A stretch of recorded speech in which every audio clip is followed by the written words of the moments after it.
मी निखिल दंडारे महाराष्ट्र राज्य संघटनेचा संघटक म्हणून कार्यरत आहे। आम्ही घरकुल महाराष्ट्र राज्य संघटना कंत्राटी कर्मचारी आहे। आमच्या मागण्या गेल्या आम्ही 8 तारखेपासून उपोषणाला बसलेलो आहे आणि अद्यापही आमची कोणत्याच सरकारने दखल घेतलेली आहे। आमचे मुद्दे आहे की आम्हाला थर्ड पार्टी कंपनी नको आणि आम्हाला सीएससी मार्फत नियुक्ती नाही पाहिजे।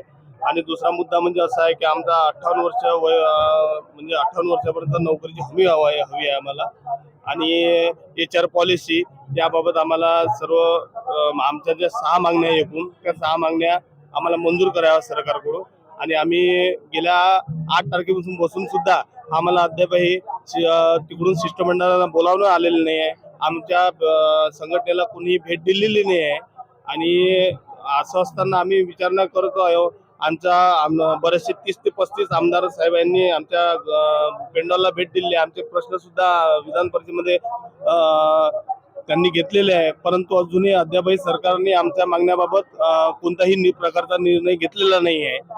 आणि आम्हाला असा आम्ही खूप म्हणजे आशेने सरकारकडे पाहतोय की आमच्या एक दिवशी पाहू शकता नाही सर, आमचं म्हणजे जसं आमच्या मागण्या जर पूर्ण केलं नाही तर आम्ही हे तीव्र आंदोलन अजून पुन्हा असंच ठेवू आणि कायम ठेवू आणि आम्ही या आंदोलनाला वेगळं वळण देऊ।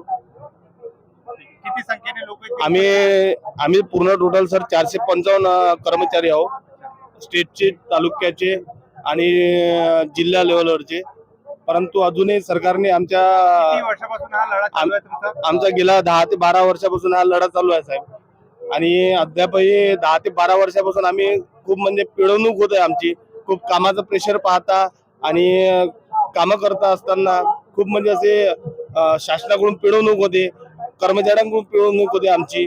आणि आमची कंत्राटी कर्मचारी असल्यामुळे आम्हाला खूप प्रेशराईज काढण्याची धमकी देतात। तुम्हाला बरेचसे आमचे कर्मचारी आहे की त्यांना एक तक्रार झाली की शासन कामावरून कमी करून टाकतात आणि म्हणजे खूप म्हणजे असं आम्हाला कोणत्याही प्रकारची सिक्युरिटी नाही आहे। तर जेव्हा तुम्ही मागणी ही ठेवली आजच्या या विधानसभेमध्ये तर काय तुम्हाला आश्वासन भेटले या विषयावर? आम्हाला आश्वासन अजूनही काहीच नाही भेटले आहे।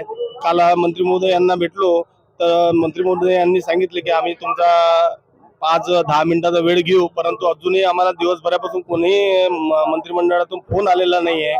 आणि आमच्याबद्दल काय आहे म्हणजे काय निर्णय आहे, काय निर्णय द्यायचा हे सुद्धा आम्हाला सांगितलेलं नाही। धन्यवाद।